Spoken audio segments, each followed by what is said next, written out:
Bonjour, c'est Chris ATW et aujourd'hui on se retrouve pour une nouvelle, pour un nouveau book review, un nouveau book review de Takehiko Inoue. Du coup, c'est le mangaka de Slam Dunk. Et là, c'est Slam Dunk, ça concerne Slam Dunk. Du coup, n'hésitez pas déjà à liker, à commenter une fois que vous aurez vu la vidéo, à me suivre aussi ou à partager si ça vous a parlé ou si vous connaissez des gens à qui ça peut plaire. Sans plus attendre, nous allons commencer ce book review. Je rappelle le concept. Je vous présente du coup un livre, un artbook plus précisément, quelques pages, pas totalement. Et je vous parle de ce que l'artiste m'inspire, je parle de l'artiste aussi, et de l'œuvre en général. Donc là, ça va concerner Vagabond, et on va rentrer dans le vif du sujet.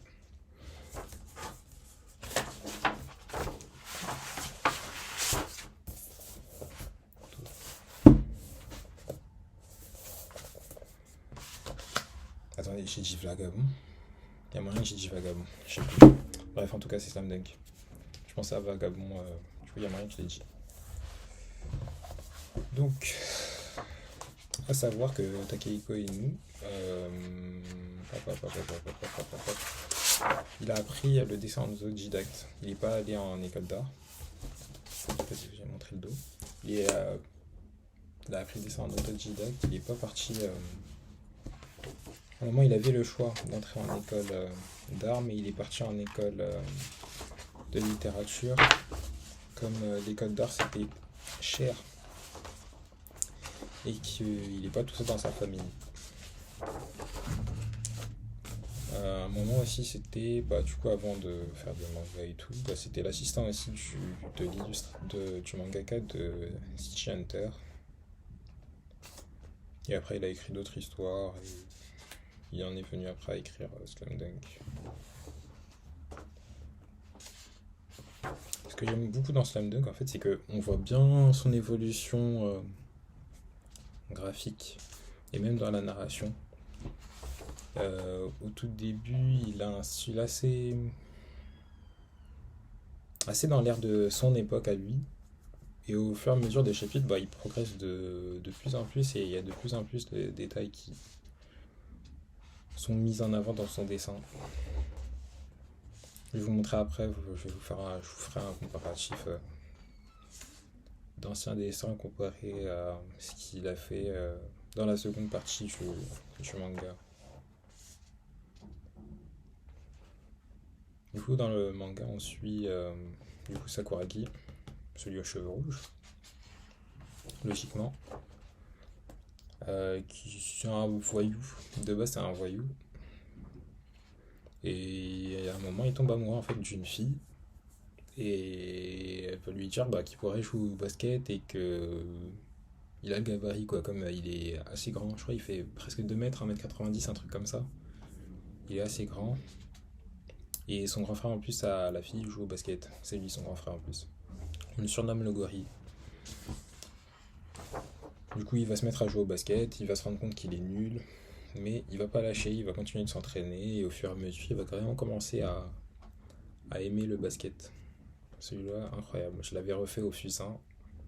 On dirait vraiment genre des scènes de matchs de NBA. Genre tu ressens la tension. Dans ces illustrations, c'est puissant, il y a beaucoup d'émotions. Donc dans le manga, t'as toute la première partie où Sakuragi il a beaucoup de cheveux. On va dire c'est la partie où il fait plus par suivisme de son amour le basket. Et la seconde partie, quand il se rase le crâne, là, il apprécie vraiment le sport par traduction.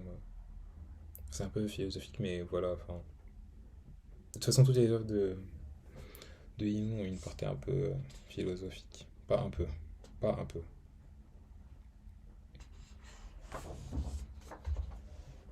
Là, vous voyez, c'est un dessin ça de la première partie, par exemple. C'est assez léger, enfin léger. Très à l'ancienne, comparé à ce qu'il a fait après dans la seconde partie du manga. Attends, je vais vous trouver un truc.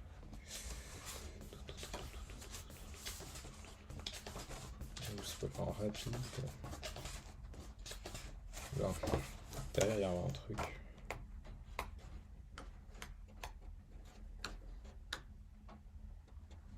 Bon, en vrai, ça, là, l'illustration à la fin, ça, par exemple, ouais, ça, je sais pas si on voit bien ça. Et ça, par exemple, c'est en fin de manga, par exemple. Là, il utilise... Enfin, il peut aller vraiment loin dans les détails, comme il peut faire assez minimaliste, mais tu ressens qu'il y a une nette évolution et une compréhension de l'anatomie beaucoup plus poussée. Même dans les éclairages et tout. C'est pas pour dire, mais... Enfin, non, c'est pas brouillon, mais... Enfin, là, ça va, c'est un peu léger. Et là, par exemple, même s'il a un seul feutre, on ressent beaucoup la... Ok, la lumière, elle vient de là et super bien géré. L'éclairage et les couleurs.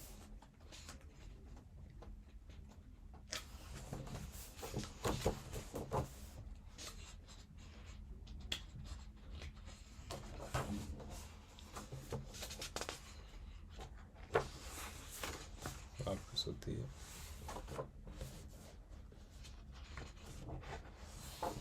C'est vraiment mon manga de sport préféré, je pense, Slam Dunk avec Blue Lock 2. J'ai dit manga de sport. Manga de sport préféré parce que Slam Dunk c'est basket et Blue Lock c'est du foot. Il y a Aishid 21 aussi, mais Aishid 21 faut que je finisse. J'ai pas encore fini, j'avoue. Voilà, bah ça par exemple c'est à la fin. Enfin, c'est pas. Enfin, ça c'est à la fin par exemple du manga. Voilà, tu ressens grave les lignes de vitesse et tout, c'est beaucoup plus géré. Alors qu'au début, ça, c'est un peu. Bah, c'est différent. Il y a grave une amélioration. En fait, en même temps que Sakuragi évolue dans sa compréhension du basket et dans sa pratique, même qu'il évolue, bah, Ino aussi en même temps évolue. Et tu peux grave mettre en parallèle la passion de Sakuragi pour le basket avec son apprentissage, à l'apprentissage, enfin à l'amélioration aussi de Ino sur le dessin. Même du début du manga, il était plus sur du feutre. À la fin, tu vois qu'il passe de plus en plus à l'aquarelle. Il veut vraiment dépasser ses limites constamment. Et pareil après pour Vagabond, mais j'en parlerai plus tard. Enfin, quand je ferai la vidéo du coup de Vagabond. Il y a aussi ce truc de dépassement de soi où il va passer par exemple de la plume que tous les mangaka utilisent à dessiner avec un pinceau qui est un peu plus dur. Mais il va grave gérer et c'est fou. On reparlera plus tard de Vagabond. C'est mon manga préféré. Même là, enfin, le fait qu'il fasse de la peinture et tout, c'est hard aussi. Peinture aquarelle et tout. Non, il est vraiment fort. Ce que j'aime bien aussi dans le manga, c'est que chaque personnage de l'équipe et même le coach a son arc narratif.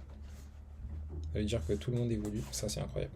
Cette scène dans le manga et dans le film aussi, le film, j'ai l'artbook du film aussi, mais je vous parlerai du film quand je ferai l'artbook du film. Et cette scène, des émotions vraiment. Le dernier, enfin l'avant-dernier chapitre pour le coup, après c'est vraiment un des meilleurs chapitres de manga, tout genre confondu que j'ai jamais lu. Genre il y a trop de frustration, de tension et de passion. C'est vraiment puissant. Alors, je sais pas si quelqu'un aujourd'hui arriverait à à remettre autant d'émotions dans 20 pages sans texte. Surtout qu'il n'y a pas de texte en fait dans ce chapitre. Et c'est vraiment incroyable.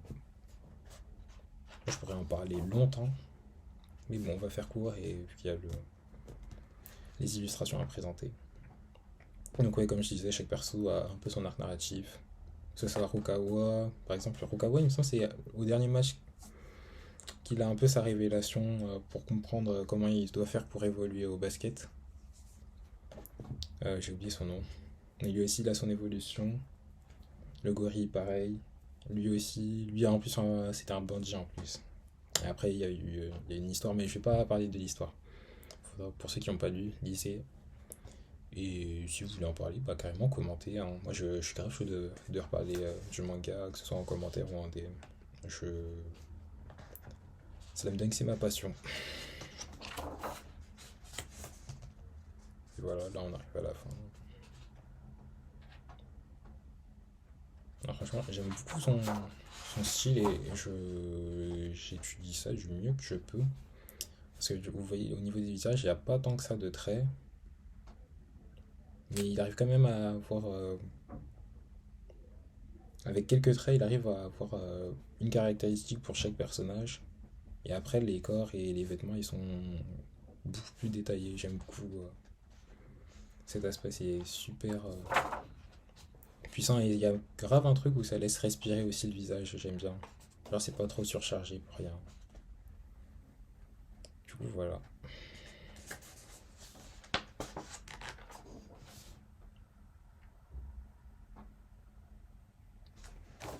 Et voilà, c'est la fin de la review de Slam Dunk. N'hésitez pas à liker, à commenter, à suivre ma page YouTube et à partager. Et on se retrouve très bientôt pour une nouvelle vidéo. Bisous.